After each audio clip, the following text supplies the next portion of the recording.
गुरुदेव आपके चरणों में कोटि कोटि प्रणाम। गुरुदेव भगवान, हमने संसार में जिनको अपना आश्रय मानकर जीवन साथी के रूप में वर्ण किया और जीवन समर्पित कर दिया, उन्होंने ही जब हमें ठुकरा दिया और जीवन की मझधार में बिल्कुल अकेला छोड़ दिया। इतना सब होने पर भी उनके प्रति अति मोह आसक्ति खत्म होकर सिर्फ और सिर्फ श्री जी के चरणों में कैसे लगे? एक बार मार्कंडेय जी के आश्रम के पास सुरथ नाम का एक वैश्य और एक राजा दोनों आपस में मिले। तो राजा से पूछा, आप जंगल में यहाँ कैसे? वह मेरा राज्य छिन गया है, पर मैं वही राज सिंहासन, वही राजमहल, वही रानियां, ये हमारा चिंतन नहीं जा रहा है। मुझे राज्य मिले इस बात के लिए तो मैं दुखी नहीं, पर मैं अपने परिवार को नहीं छोड़ सकता। और रोने लगा। फिर पूछा, आप क्यों इधर जंगल में? तो उनका, मेरे बेटे ने मुझे पीट के निकाल दिया, सारी संपत्ति छीन ली, पर मेरा मन उसी के लिए तड़प रहा है। वो भले मुझे पीटे, पर मैं अपने बेटे, बहू, परिवार को नहीं छोड़ सकता। बोले, तो बड़ी विचित्र हम दोनों की दशा है कि वो हमें छोड़ रहे हैं, हमें ठुकरा रहे हैं, और हम उनके लिए रो रहे हैं। ये क्या है? तो राजा ने कहा, पास में मार्कंडेय जी का आश्रम है, हम लोग उन महापुरुष के पास चलते हैं और अपना निवेदन करते हैं। तो जाके प्रणाम किया और अपनी बात दोनों ने रखी। तो मार्कंडेय जी ने कहा, ये भगवती माया का प्रभाव है। अगर भगवान की ऐसी प्रचंड माया ना हो तो सब परमानंद में मगन हो जाए। ये माया ही, वो हमें धोखा दे, वो हमें ठुकराए, पर हमारा मोह, हमारी ममता उससे बिलग नहीं होती है। अब उससे हटने का एक ही उपाय है, साधन को हरिभजन है, कै सत्संग सहाय। अगर हम सत्संग सुने तो सुनते सुनते बुद्धि पवित्र हो जाती है और फिर निश्चय होने लगता है। आप जिनके लिए रो रहे हैं, जिनकी बुद्धि पावन हुई, उन्होंने तिरस्कार पूर्वक छोड़ दिया। रत्नावती जी, वर्तमान में चरित्र है, पढ़ लीजिए। रत्नावती जी पूरे रानी के जैसे सुख होते हैं वैसे ही रानी थी, वैसे ही सुख में मगन थी, कोई हरि भक्ति, कोई भजन, कुछ नहीं। और राजा भी अत्यंत प्यार करते थे। पर दासी वो वृंदावन आती थी और संतों का संग करती थी, सत्संग, तो उसके हृदय में गोविंद के चरणों में प्रीति उत्पन्न हो गई। वो रानी के कभी पैर दबा रही होती तो एकदम बोल पड़ती, हा कुंज बिहारी, हा गोविंद। तो रानी सावधान होकर देखती, तू रहती तो मेरे संग है, मेरी निजी दासी अंग सेवी, ये कौन है कुंज बिहारी, ये कौन है गोविंद? किससे तू प्यार करती है? आज तक मुझे नहीं बताया। हमारे यहाँ की दासियां तो आजीवन समर्पित अंग सेवी होती है, ये क्या? तो मुस्कुरा दी, बोली, महारानी आप अन्यथा मत समझना, ये कोई व्यक्ति नहीं हम जिससे प्यार करते हैं। नहीं नहीं, तू पूरी बात बता दो, मत सुनो, मत सुनो, नहीं किसी काम के नहीं रह जाओगे। और रो पड़ी। भगवान का जो प्यार होता है ना हृदय में, वो अलग कोटि का होता है। वो बस मत पूछो, आप मत पूछो। अब तो और आकर्षित हुई, नहीं नहीं आप बताओ ना। तो जब बैठ करके भगवत चर्चा, उनकी रूप माधुरी, गुण माधुरी, अब वो तो इतना उसके हृदय में अच्छा लगा कि पैर दबाने से हटा के सिराने बैठा लिया।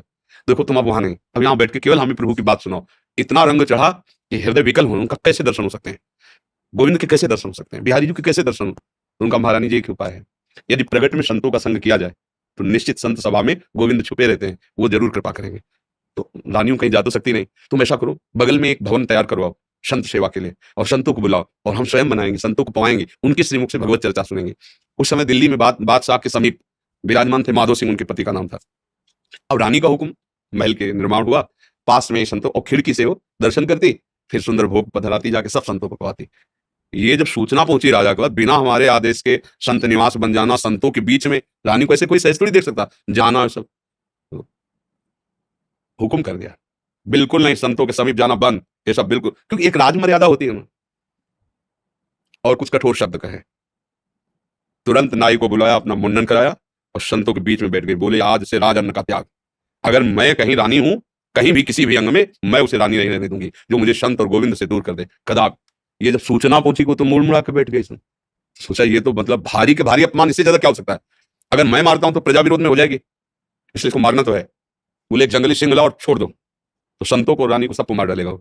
ऐसा किया गया। सैनिकों ने जैसे चारा रख, बकरा आदि रख करके पिंजड़े में सिंह को बंद करके लाए, और दरवाजे पे वही दासी जो उनकी गुरु थी, वो आरती की सामान दे रही थी और पूजन की थाल लेकर ठाकुर जी का श्रृंगार कर, दासी ने कहा, महारानी सिंह, जो पिंजरा से खोला गया, तो ऐसे मुड़ी, उनका सिंह नहीं, नरसिंह, भगवान पधारे, थाल लेके, सिंह ऐसे जैसे कोई गाय ना, सीधी गाय हो, ऐसे तिलक लगाया, आरती की, प्रणाम किया, ऐसे सब देखते रह गए। फिर लौटा सिंह को मारी छलांग, जो ऊपर बालकनियों में खड़े देख रहे थे ना मानसिंह के आदमी, फाड़ के फेंक दिया, गुर्राता हुआ भाग गया। अगर हम अपनी भक्ति के रंग में आ जाए तो फिर हमारा ये माया मोह संसार नष्ट हो सकता है, अन्यथा हमारे शब्द तो जरूर अच्छे नहीं लगेंगे, पर सही पूछो तो कृपा है जो असलियत का पता चल रहा है। यहाँ कोई किसी से प्यार नहीं करता, अपने सुख स्वार्थ की जब तक पूर्ति लगती है, हमारा मन जब तक राजी है, तब तक हमें आपको प्यारे कहते हैं, अपना प्यारा बना लेते हैं, और जब हमारा मन कहीं और राजी हो गया तो आपकी तरफ देखते नहीं। संसार का स्वरूप, पर मेरे प्रभु का ऐसा स्वरूप नहीं है। सबरी मैया कोई ऐसा थोड़ी बहुत रूप, ऊंचे कुल की, ऐसा नहीं था। सबर जंगली जातियों में आती है, उनमें, लेकिन भगवान की भक्ति से बड़े बड़े ब्रह्म ऋषियों के आश्रम में भगवान नहीं गए, सबरी माता के। भगवान ये सब संसार यही सब देखता है, तुम्हारा रूप, तुम्हारा गुण, तुम उसके काम के लायक हो कि नहीं हो। अगर स्वार्थ की पूर्ति लायक नहीं हो तो कोई भी हो, हट जाओ या वो मार डालेगा। संसार का स्वरूप है, कोई ना कोई नाटक करके तुम्हें नष्ट कर देगा संसार। लेकिन हमारे भगवान कैसे भी नीच, पतित, अवगुणी, कुरूप, बिल्कुल मूर्ख कैसा भी हो, भगवान से अपनी गोद में ले लेते हैं। तो एक ही उपाय है, भगवान के चरणों का आश्रय लेना, वही परम पति हैं। देखो मीरा जी ठसक से कहती है, मेरे तो गिरधर गोपाल दूसरा न कोई। और ये कभी धोखेबाज नहीं है, कभी धोखा नहीं। हम सही कहते हैं, अगर हमें जैसे बचपन से लगे रहे ना, हमें बात समझ में नहीं आती ना, तो हम ये जरूर माइक से कहते हैं कि भाई देखो, भक्ति करना ठीक है, पुण्य है, मंगल है, लेकिन हम अपनी छाती की बात कहते हैं, अभी तक कमी हमारी और कृपा उनकी डुबो रही है। बस अगर कहीं कमी है तो हमारी कमी है, उनकी तरफ से कृपा ही कृपा, दुलार ही दुलार है। ये सच्ची मान लो, अगर कोई प्यार करने वाला है तो प्रभु है। आप कहोगे दिखाई नहीं देते हैं, आपने अपने को देखा है क्या? अगर प्रभु से देखने पर ही प्यार करते हो तो आप अपने से प्यार करते हो ना। देखो ना, आप अपने से प्यार, आपने अपने को देखा है क्या? आप तो शरीर को देख रहे हैं, बिना देखे भी आप अपने को बहुत प्यार करते हैं, आप अपने आप को बहुत प्यार करते हैं। अगर ये पता चल जाए कि हाँ कैंसर हो रहा है और आपको क्षति पहुंच जाएगी तो आप यहाँ से कटवा देंगे। अपने आप से ज्यादा प्यार आप किसी को नहीं करते, टांग कटवा देंगे आप। अगर ऐसा लग जाए कि अपने को बहुत अशांति, जीना मुश्किल है, आप क्या करेंगे, कैसे मुंह दिखाएंगे, तो आप जहर खा लेंगे, फांसी पे चढ़ जाएंगे। मतलब समझिए, पर आपने अपने को देखा नहीं, जाना नहीं, फिर भी आप बहुत प्यार करते हैं। जो कुछ भी प्यार करते हैं अपने लिए करते हैं, अपने आप से बढ़कर आप किसी से प्यार नहीं करते, पर आपने अपने आप को नहीं जाना, तो फिर तुम उन्हीं के अंश हो। जब तुम अपने को नहीं जान पाए तो जैसे अनजाने में आप अपने से प्यार करते हो, ऐसे ही शुरू कर दो प्यार प्रभु से, और उनके तुम हो वो सामने आ जाएंगे पक्का। ऐसा नहीं है तो अब विमान से उतरते हैं, दोस्त की तरह मिलते हैं भगवान। पर बस यही है कि जैसे आप कहो कि हम राष्ट्रपति से हाथ मिला के आ रहे, प्रधानमंत्री से हाथ मिला, तो गांव का आदमी से प्रधानमंत्री से तुम कैसे मिल सकते? क्यों नहीं मिल सकते? भारत के नागरिक है, हम अधिकार पुष्ट करें अपना, और जरूरत दिखाएं तो हमें मिला दिया जाएगा। ऐसे हम अधिकार पुष्ट करें और चाहत हमारी प्रबल हो तो हमें भगवान मिल जाएंगे। वहां तो किसी की सिफारिश की जरूरत नहीं, खुद हमारे हृदय की बात सुन रहे। एकमात्र भगवान के चरणों से ही हमें शांति मिलेगी, वही हमारे है। दूसरा तो सब छल हो रहा है, माया का पर्दा पहन करके हमारे साथ छल किया जा रहा है, हमारे समय को नष्ट किया जा रहा है। सत्य बात है, ना हम स्त्री है ना पुरुष है, हम भगवान के अंश हैं, और उनका भजन करके उन्हीं को प्राप्त हो जाए, यही हमारे जीवन का लक्ष्य है। हम तो बड़ी कृपा मानते हैं, जब प्रतिकूलता मिलती है, कोई अपना नहीं होता ना, तब कृपा समझ में आती है कि बहुत कृपा है, नहीं तो इस मोह जाल में फंसकर पूरी जिंदगी बर्बाद हो जाती है। अब सावधान हो जाओ, अब निकल जाओ। पर इधर का रास्ता चलना थोड़ा कठिन है, इसलिए कुछ भी हो जाए फिर इधर नया चुन लेते हैं, नया मित्र चुन लेते हैं, नया घर चुन लेते हैं, नया वर चुन लेते हैं। भाई इधर ही वो खोज शुरू की है ना अनंत जन्मों से, वो ये नहीं समझ पा रहा कि अंदर बैठा है, कह रहा लौट आओ, हमसे मिल लो।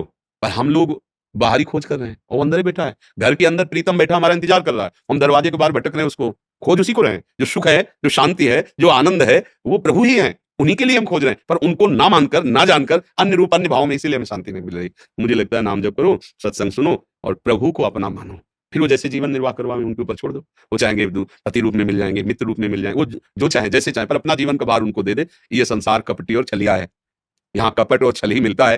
प्रेम तो कोई भगवत कृपा पात्र जनों को ही समझ में आता है, नहीं तो कहाँ प्रेम। अच्छा, वो कौन सा मैरिज कहते हैं, लव मैरिज, तो मैंने प्रेम का विवाह, इससे बढ़िया और क्या बात होगी।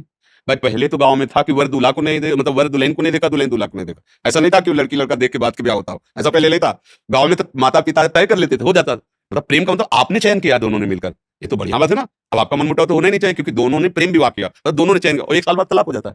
भाई कैसा प्रेम विवाह, वहां तो न वर को देखा था, न दुल्हन को देखा था, माता पिता की मर्यादा में आकर ब्याह किया, और परिवार सुसज्जित मंगल में आजीवन निर्वाह करते हुए, पूरे घर की सेवा, परिवार की सेवा, पति की अधीनता, पति पत्नी को ही अपना सर्वस्व मानते हुए, ऐसे भाव से आज हमारा क्या वातावरण हो रहा है।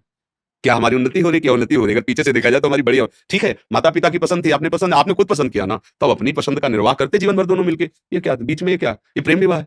अरे एक बार प्रेम कर ले तो फिर जैसा है हमारा है, जैसी है हमारी, आज जीवन उनका निर्वाह करे, भगवान की भावना से पुष्ट होकर चले। ये क्या दलित दुरा है कि आज इससे कल उससे, फिर ये तो पशु वाली चेष्टा हुई।